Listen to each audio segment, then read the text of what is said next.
And hello, Heart of Oak. Thanks so much for joining us once again. And it's great to have Joe Allen with us today. Once again, it's been a while. Joe, thanks so much for your time today. Peter, very good to be here. Thank you so much. And if you haven't already got, you need to get hold. It's too late for a birthday present. Dark Eon, fantastic book. The links are in the description. You want to understand and really get a grip on AI, get hold of Dark Eon, and of course, follow Joe there on his X handle. Now, Joe, we're beginning of 2026. Maybe your general thoughts, and then we'll touch on a number of things that have been happening. So, what are your general thoughts as we are just a couple of days into the new year on AI? Well, it's been steady progress, but these dates make for very convenient ways of compartmentalizing time. So you could say that 2025 was the last year that people could say sort of dismissive things like AI is just programmed to do that, or AI is just garbage in, garbage out. I think it was already foolish to say for the last few years, but I'm going to go ahead and declare 2026 as the time that you can no longer dismiss AI as just software, as just math, or just anything. AI is not just a tool. It is not just a fad. It is not just a bubble. It is going to be one of the most consequential technologies, if not the most consequential technology of our species' history. But it won't be exactly like the futurists say. It never is. No technology ever is. So, what I see in the next year coming forward or going forward, without a doubt, the capabilities will continue to increase. I don't know if it'll be at the same pace we've seen in the last 5 years. The capabilities are really important because by measuring how accurately an AI can solve a problem or gather facts and then output them in a meaningful fashion, it gives you a really clear sense of how smart the system is rather than just going off of the sales pitch. Those capabilities will surely continue to increase with the subsequent models. What you're also going to see, I think, as people realize what is happening, that you have the wealthiest men on earth supported by the most powerful government on earth creating and recklessly deploying this technology across every sector of society, from social life to education to corporate life to government and the military. You're going to see a lot more of the backlash. And that backlash will be in part the public sentiment and people simply openly rejecting or maybe even rebelling against this imposition, but also the political response. You already have a lot of states introducing and, in many cases, passing laws to try to mitigate the damage. And that fight is moving up to the federal level at a rapid clip. And that's going to be really important, especially going into the midterms. Well, let me ask you a little bit about one. We'll get into politics in a moment, but one of the ideas or one of the phrases I've seen you talk about and others is the frontier AI capabilities, and it seems to be this is talking about, I guess, how advanced it can be. Some of the new ideas. It's not simply a new Google search bar. It's something more advanced. That little phrase, frontier AI capabilities. Do you want to kind of let us know a little bit? Because I think in this area, a lot of us hear terminology and we don't really get it or understand it. And these are new terms. So do you want to fill us in a little bit on what that is and what that means for going forward? Sure. The frontier just simply refers to the models or the companies who are at the forefront of AI development. The four primary frontier labs are in Google, OpenAI, xAI, and Anthropic. You also have Meta AI and Highflyer, which produced DeepSeek in China. These are really struggling to keep up and catch up, but they're also incredibly advanced. And then you have a ton of other models that are being developed underneath that, sometimes in big companies, sometimes in startups. But those four frontier companies, Google, OpenAI, XAI, and Anthropic, they're the ones who are really pushing the boundaries of AI capabilities. The AI capabilities that could refer to a number of different things, but in general, the ones that I'm focusing on are the various evaluations of the frontier models, those models being Google's Gemini, OpenAI's GPT platform. Right now, as we're speaking, it's at GPT 5.2, XAI with Grok 4, and Anthropic with Claude Opus 4.5. All of these are constantly shifting as a new model is released. Everything gets shaken up, but that's where we're at right now. You have internal evaluations, so the companies themselves evaluate, and OpenAI and Anthropic oftentimes publish these evaluations, or at least portions of them.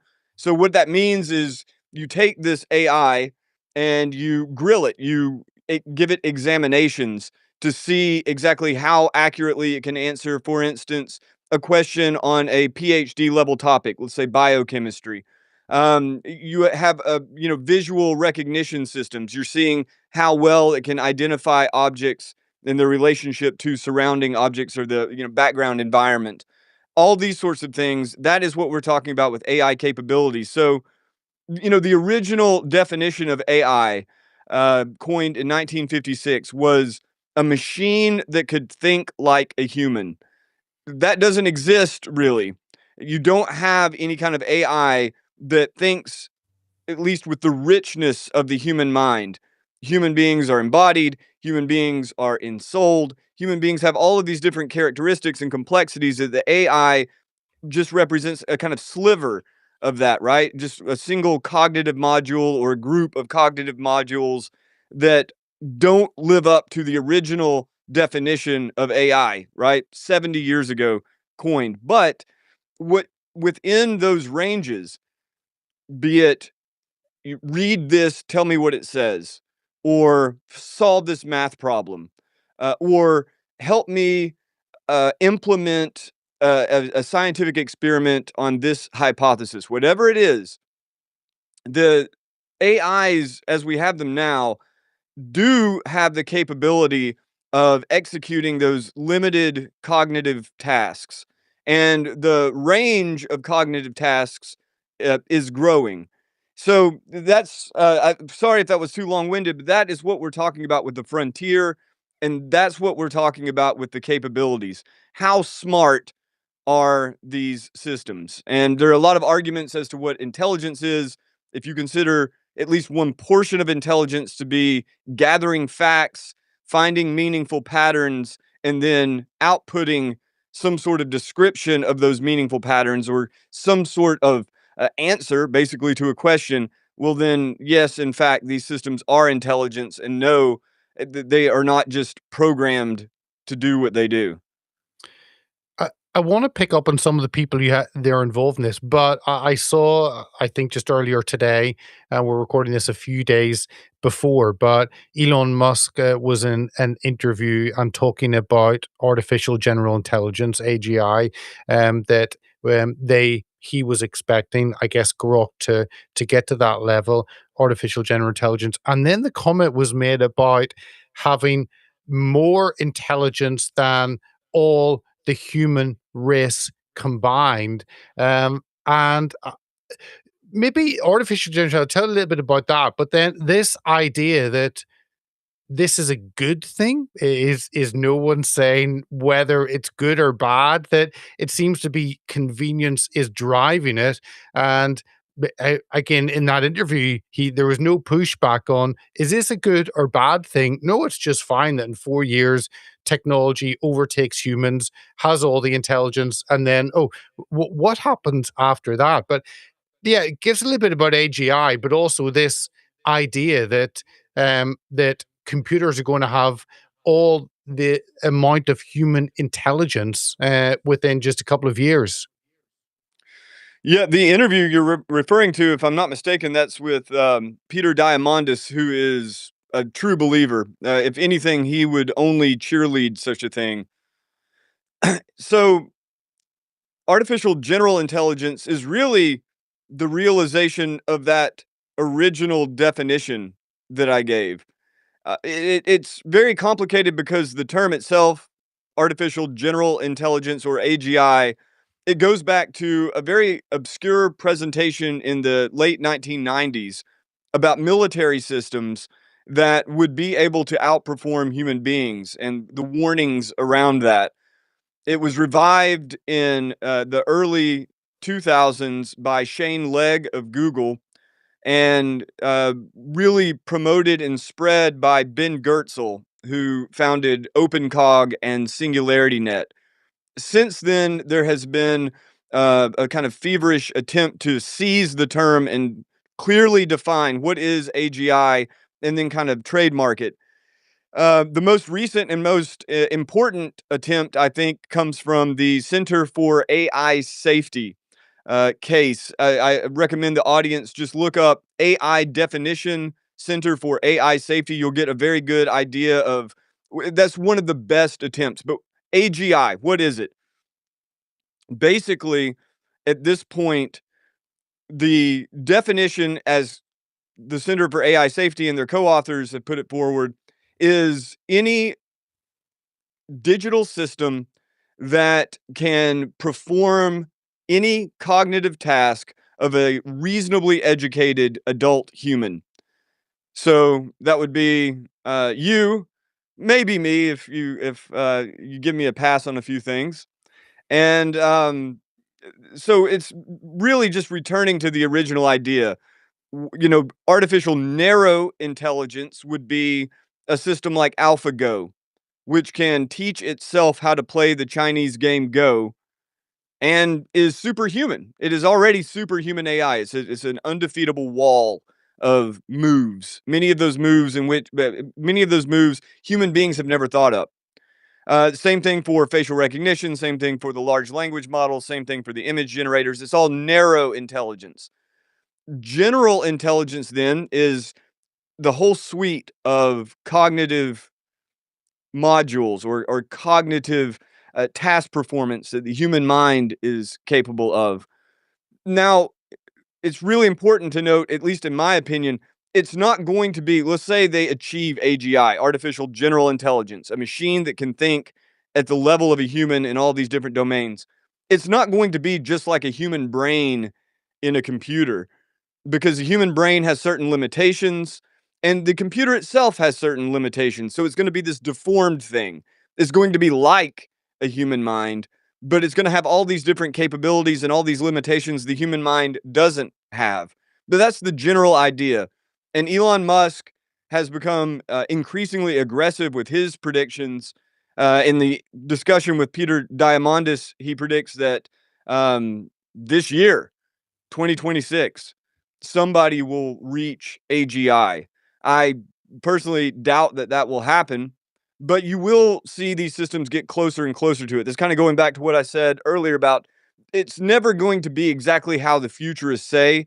And if the futurists have a vested interest in pushing a worldview, Elon Musk obviously does, then I think those predictions should be seen more as advertisements than clear assessments of where we're at and where we're going. But for him to have the guts to say something like that and risk looking like an idiot by 2027, it does show you how rapidly the capabilities are increasing. Now, to the second part, beyond general intelligence, in the discussion with Peter Diamandis, Elon Musk says that by 2030, AI, this amorphous being AI, will be smarter than all human beings on Earth combined. In the same way that people have argued over artificial general intelligence and its definition, you get the same with artificial superintelligence. What he's referring to there is the now, fashionable definition of artificial superintelligence. If AGI, if general intelligence is AI reaching the level of a single well-educated human being, then superintelligence, at least according to this version of the definition, superintelligence is an AI that is smarter, as smart as, or smarter than all human beings combined. Meaning that, like, just you and if I'm thinking of a problem and you are thinking of a problem separately, we're fairly limited. But if you and I get together and begin to discuss it, the sharing of ideas and the pooling of our resources adds power. We'll, multiply that out 8.5 billion, and you have a very, very powerful collective mind, humanity. What Musk is talking about is the super intelligence, the idea that you'll have a system that is as smart as and smarter or smarter than all human beings. Well, how do you get that? Well, there are different ways that's described in by futurists and technologists, but the two main paths to this superintelligence are the creation of a standalone digital system. We'll say Grok. It's kind of a ridiculous notion, but let's say Grok is um, made more and more complex, scaled up, and improved to the point that just the AI itself, through consuming human images or digital imagery, digital language, all of the inputs that humans put into it, plus all of the spatial and physical information that's going to be pouring in from Tesla cars, from Tesla Optimus robots, so on and so forth, scientific knowledge that can be directly accessed through various instruments. Then you have just Grok itself, at least in theory, becoming smarter than all human beings combined. Social media would be a big part of this because social media is monitoring the way in which human beings communicate and give the AI a kind of schizophrenic or multiple personality flavor, but allows the AI to think like a swarm of humans might think. So standalone AI is one version. The other version, Ray Kurzweil argues for this. Elon Musk, I suspect, is referring to this model. The other version is that, yes, you do have an AI or maybe multiple AIs in communication as the backbone of super intelligence, but it will require human brains to constantly be inputting novel information and human problem solving to be a part of it. How do you do that? Well, right now it's just a screen and a phone and you tapping your fingers on it, or maybe a laptop. Uh, that is the current interface between most human beings and this artificial mind, this non-human intelligence. But Musk, working on Neuralink, hopes to roll Neuralink out in the near future as a commercial product so that, by his own description in 2023, speaking with Bibi Netanyahu, Max Tegmark, and Greg Brockman, and since then many other times, has said that the ideal would be for hundreds of millions or billions of people to be hooked into Neuralink, normal, healthy people, not healing and all that, normal, healthy people, in order to increase the bandwidth between the human brain and the AI. And so both Kurzweil and Musk speak about the superintelligence or the singularity in terms of linking together many hundreds of millions or billions of, or the vast majority of brains on Earth through a direct neural interface, electrodes in the brain that are able to both read the thoughts in the brain and write onto the brain. And this collective, this superorganism, this electric ant farm, all together would represent the super intelligence. Now, if your audience is in any way normal or attached to their human identities, as I am, this all sounds like a nightmare. But it is the viewpoint of the wealthiest man on earth, and some version of it is represents the viewpoints of all of the wealthiest men on earth. So whatever happens in the future, it will be shaped by that desire. It'll be shaped by that vision. Let me ask you about how it fit, because I see Elon Musk, someone who um, doesn't have any faith in God. So when you look at where you come from, what your worldview is, not a Christian seems to do this because, well, why the hell not? I can, therefore I do it. And I'm wondering where the concept of morality, right and wrong, religious belief, how that fits into something much bigger than ourselves, which is there more than the physical, what we can feel, what we can touch? Is there a spiritual realm? And how you engage with that in terms of, certainly from my understanding, from being a Christian, and how I see this moving ahead.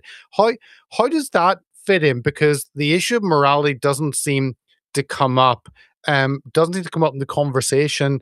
And even I haven't seen in different Christian publications, it's more kind of this is happening and this is an assessment, but it's not, is this good or bad for us as Christians who believe in something, a God above us, bigger than ourselves? So, does that concept at all come into this conversation?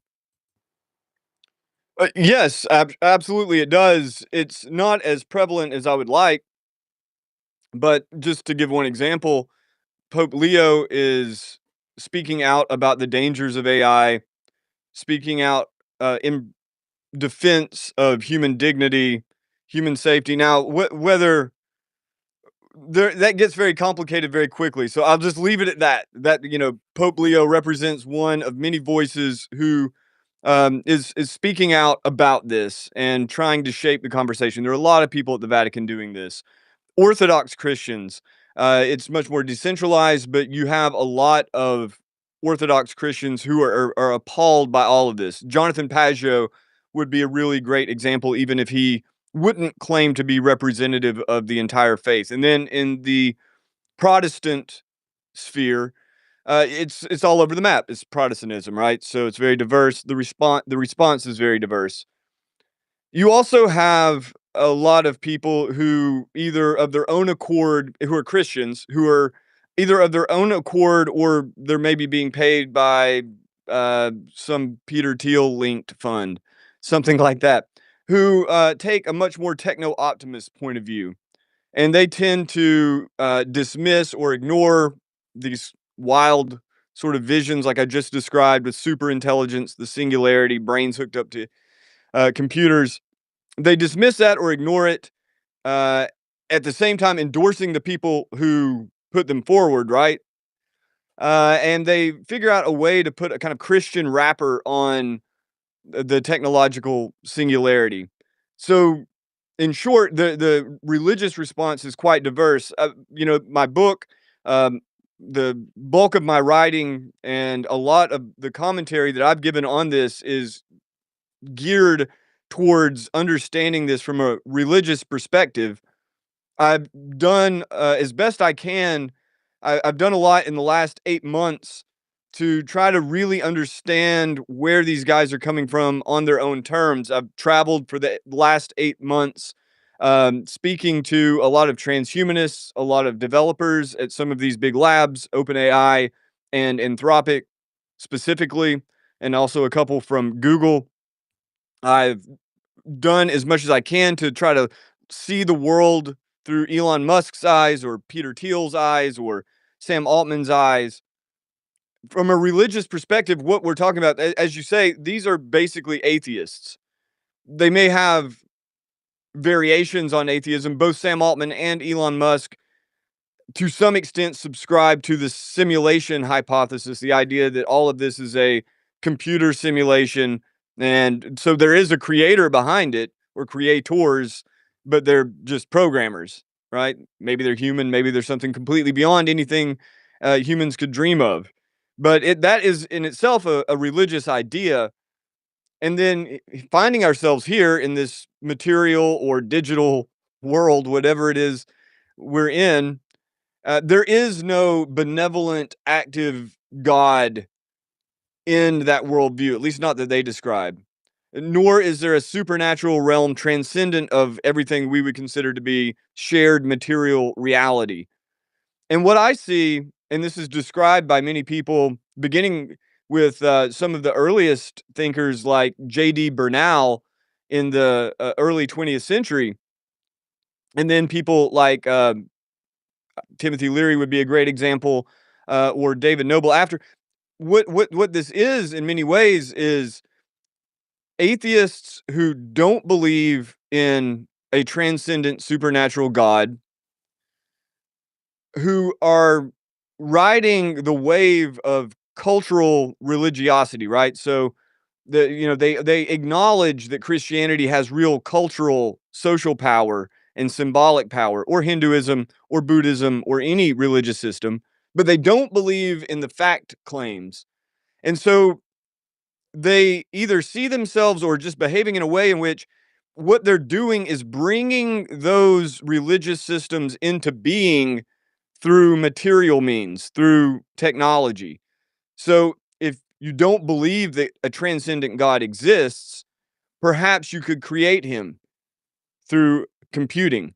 If you don't believe that immortality exists through a resurrection or through a transcendent transmigration into another realm, then you can perhaps alter the body's chemistry, or even alter the body's genetics to create a kind of de facto physical immortality. Or perhaps you can take the patterns of the brain and transfer them over to a computer and then have a kind of transcendent soul existing indefinitely beyond physical death. So, religiously speaking, what they are cultivating is a materialist or secular religion. And it would be fairly irrelevant were it not for the fact that they are the wealthiest men on earth, and this is the most powerful government on earth. And China is, maybe not a close second, but China is extraordinarily powerful, and they have their own kind of version of this. And it's something that people have to understand, either because you are going to submit to this new religiosity that is percolating in among the elite, or because you're going to reject it, as I do. And if you do reject it, you have to understand that this isn't just nerds in their basements. These are extremely powerful people, and this is something we're going to deal with the rest of our lives.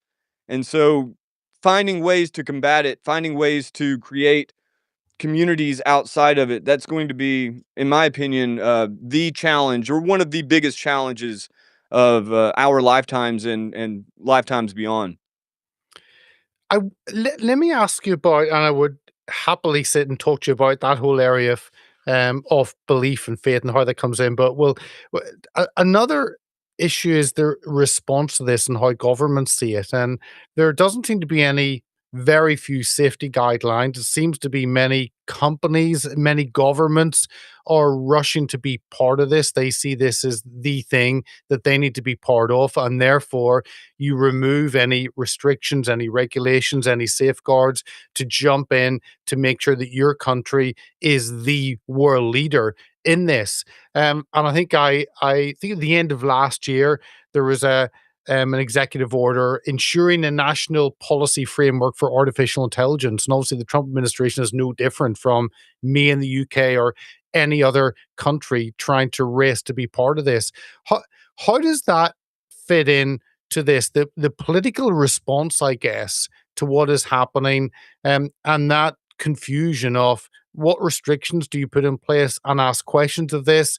But the flip side is no, let's jump all in. Let's make sure our companies are part of this. And whether that's about money making or whether it's about position in the world. But what is the political response been like to this kind of over time? The simplest way to look at the American situation within the Trump administration is, you know, David Sachs, the AI czar, and people underneath him who are supporting his position. These, you could say, generically are accelerationists. They believe that the best way forward for America is to develop these technologies as rapidly as possible so that we can outpace China and Russia or any other potential competitor and put the American stamp of freedom on this bizarre transhumanist future. Sachs himself denies, for instance, the imminence of artificial general intelligence. So again, this is a way of like dismissing that as a danger. You don't even concern yourself with it. Simultaneously, of course, he's paving the way for people like Elon Musk who do openly proclaim that this is what's going to happen, to have their technologies deployed without any real oversight whatsoever. So I think David Sachs is disingenuous at worst. You could get way worse than that, but I think he's being quite disingenuous. Either he believes that AGI is a total fallacy and superintelligence, that these are total fallacies. These are just fake sales pitches to gin up investment, in which case he's supporting charlatans, or he does believe that these things are possible or imminent, and he's willing to run cover for these guys. So this is the closest guy to Trump in regard to this. Moving downstream of that, you've got federal legislators, various leaders in agencies around the federal government, and it's all over the map. Some of them are accelerationists. Some of them are very intent on putting in safeguards. Some of them would like to see most of the excessive sort of ambitions of these technologists completely squashed. So, for instance, you have factions who would like to see superintelligence just be banned entirely. The Future of Life Institute put out a statement last year. Bannon and I both signed it, um, calling for a cap on superintelligence. So you've got all of these different forces, as politics oftentimes is. You've got all these different forces struggling to control a technology that is, even if you don't get AGI or superintelligence, it's already somewhat uncontrollable. And certainly because of the diversity of models that are out there, you're not going to be able to just like steer it in any specific direction. But at least there's an attempt. You also have the state level laws and the EO that you just mentioned. Originally, they tried to slip it into the big, beautiful bill as a total moratorium on state level legislation. So for 10 years, states would not be able to pass any laws directly relating to AI until we figure out what's going on. That got killed. Then at the end of the year, in December, you had the same sort of language allegedly being slipped into the NDAA, the National Defense Authorization Act. Killed again. And then the final form is this executive order, which is much softer. It leaves room for state legislation, but empowers the Department of Justice and the Commerce Department to squash any onerous state laws. It's largely geared to appease conservatives. So you have the four C's, the censorship, child protection communities, and conservatives and censorship. Or I think I just repeated one. I'm missing one in there. There's four C's anyway, that are a kind of concession to conservatives, or at least a certain faction of conservatives. But I think that in general, what we're seeing with the attempt at federal legislation, there probably will be in the next year or two, um, some kind of federal framework that is signed into law, and expressed through uh, regulatory policies throughout the federal government. The fight over what that looks like is only just really beginning. Marsha Blackburn introduced a framework for what could possibly be an overarching federal policy. It's called the Trump America Act. It's like one of the most ambitious abbreviations ever attempted, or acronyms ever attempted by a lawmaker. I'm not even going to begin to break down what each of the letters stand for, but in essence, it's an attempt to lay down a federal framework and eliminate, kind of harmonize all the state level attempts at regulation. So it would, in the Trump America AI Act, if anything like that actually materializes as a bill, what it would look like is you would have AI companies would have to submit reports and be totally transparent as to where they're getting their data, what the capabilities are, what the safety implications are, these sorts of things. And that would be handled by, for instance, the Department of Energy, which handles now nuclear threats, and be seen in a similar light. You would also have the FTC and various other agencies that would enforce copyright protections. You have legislation against deep fakes, taking someone's image and using it maliciously, just on and on and on. So basically, it's taking all these different child protection. It's taking all these different state level attempts at legislation and just put it all into one big thing. Now, I don't think that whatever comes out the other end is going to look much like that framework, or at least it will be very, very. It'll be much more nuanced and probably be a lot more watered down by the time it actually gets signed. But I also think, and I'll end on this. I all of these attempts to regulate AI, either to forbid certain uses like deep fakes, or to put guardrails on it. So, for instance, the possibility of AI psychosis or creating bioweapons or anything, that put guardrails on it enforced by the state. All of these sorts of attempts at regulation are going to be very useful to throw sand in the gears of this machine, slow it down to some extent, and give people who have been harmed by these technologies some sanctioned route to getting accountability, right? Oftentimes to get to redress their grievances. Parents whose children have killed themselves at the urging of AI, for instance, it will be very useful for that. But ultimately, this is not a problem that the state is just going to fix.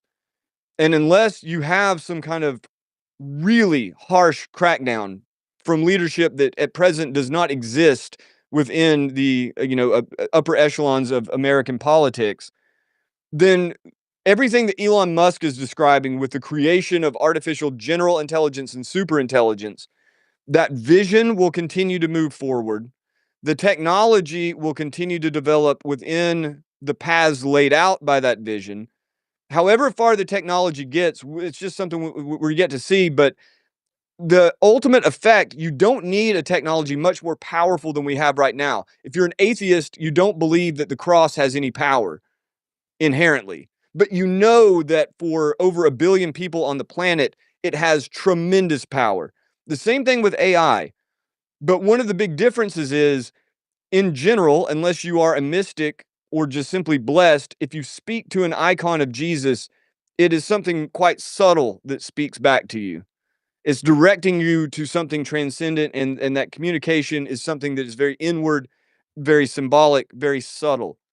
With AI and the religious system around it, you have an icon, an idol that does speak back and speaks back quite intelligibly. And that is going to keep spreading. And so I applaud any attempt to put up guardrails or to ban the worst uses of AI or any of these technologies: brain computer interfaces, robotics, bodily modification, biohacking, genetic engineering of human beings, or any other thing. I encourage state action on that, because at least that gives you some kind of stable framework that you can operate within. But ultimately, what we're talking about is well beyond the power of any state that exists today to stop. And so we have to think about it in those terms. How do you live in a world in which this religious system is the predominant system? Can I last thought to you? You mentioned there about speaking and it speaks back, and looking at AI psychosis, about that danger, about people beginning to believe that what they're engaging with is sentient, is human, and the huge danger that will have of mental health, of loneliness. I mean, there's so many ideas. I guess you look at how gaming had developed, and that sucks people in. The whole porn industry has sucked people in, and this takes it to another degree of humanness and connectiveness, and cuts out any need for other human beings, or seems to pull you in. Um, But this, of course, is not it's not a recognized clinical diagnosis, but I can imagine that very soon it will be, and the damage that causes.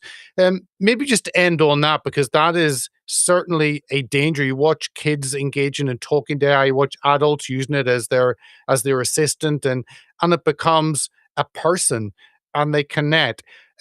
This understanding of AI psychosis, again, give us your thoughts on that. This is among the most urgent issues that you face with AI. If there are three major categories of risk or problems, the first is the social and psychological. The second, economic, your job's replaced. That's coming. It's already happening, but it's still somewhat distant. And the third, catastrophic risk, bioweapons, drone swarms. Also, not too far away, I don't think, but they're not as urgent as the social and psychological implications. And start with the scale of the problem. So Google's Gemini has 650 some odd million users, regular users. OpenAI's GPT has 800 plus million weekly active users. Uh, Meta AI is claiming a billion active users. So some of this is going to overlap, but you can kind of get a sense of how many people are turning to AI for answers to their deepest questions as a teacher. How many of them are turning to AI as a companion because either they're lonely or dissatisfied with the actual humans around them? More and more people are starting to see the AIs as conscious, as you mentioned, as sentient, because they give that impression. Your mind is made to see text like that, especially in a digital environment. You just instinctively, unless you're sociopathic or just training yourself not to, instinctively, something in you is like, oh, there's something on the other end of this. And whether you believe it or not, the feeling is there. And a lot of people do believe it.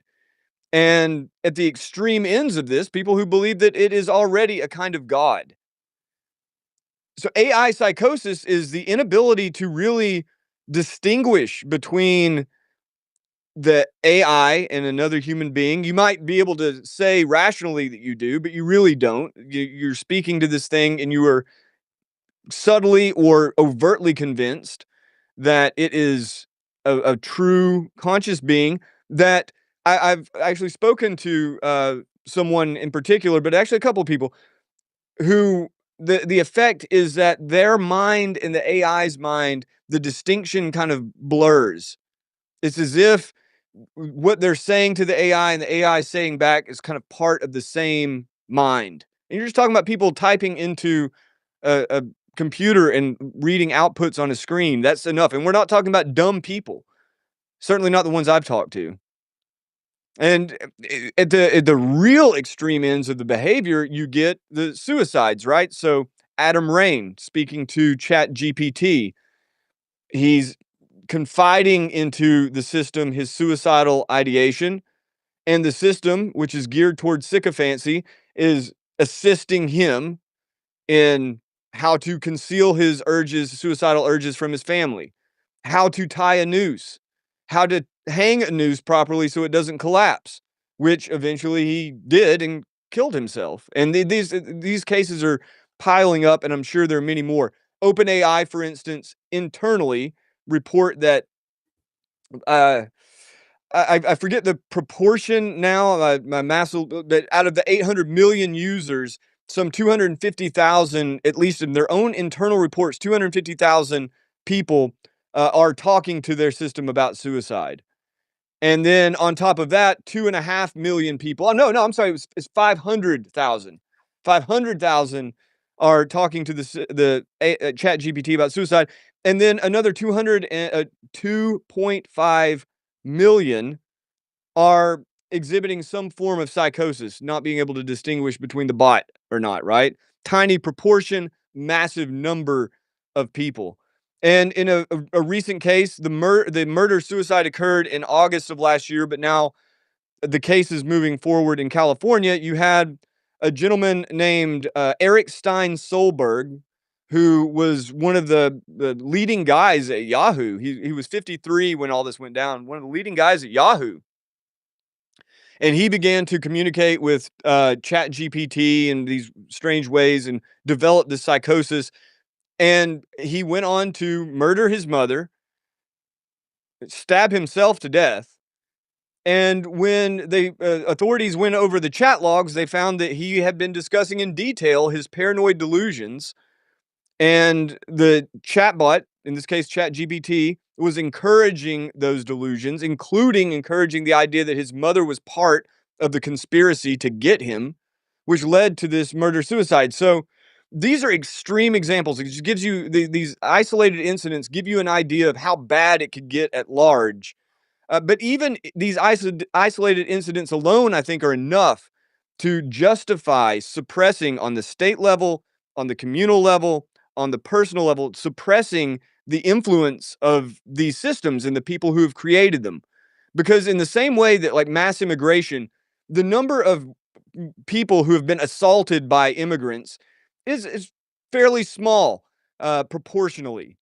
But that's not the point. The point is that any one of those could have been avoided were those immigrants not allowed into the country. And I think the same sort of mentality has to be taken with this. If these systems were not deployed recklessly and accepted on the personal, communal, and institutional level, then none of these problems would exist, or at least they would exist in a vanishingly small corner of society, like fetishism or any other drug addiction or anything like that. So it's in the same way that we look at mass immigration as an invasion of the culture and the invasion of an alien ideology, Islam in particular, an alien ideology into the culture that is altering the culture. I think that something similar should be applied to these non-human intelligences that for right now are invading the culture through chatbots, just screen interfaces, but will increasingly do so through humanoid robots and other forms of physical robotics, and are simply not designed or deployed specifically for your benefit. They're designed and deployed for the benefit of those who are doing that, who are deploying them. And as long as that suspicion is held strong, and as long as people keep up their kind of psychic shields and their cultural barriers, I think that enough traditional legacy humans will be kicking around to ensure that we keep going forward for the next millennium, hundreds of thousands, millions of years, who knows? But it will require that in the same way that cultural barriers had to be put up around drugs, in the same way that barriers have been put up around immigration in, say, Hungary or Poland. Those people will survive because they put up their barriers. I think the same will need to happen in regard to these digital systems as well. Joe, really appreciate this is a huge topic, and I think it's important at the beginning of the year to look ahead and see kind of what's coming, how we address it, and begin to ask questions. I think you've done that extremely well and opening up some of this. So thank you so much for giving us your time today, Joe. Peter, I really appreciate it, brother.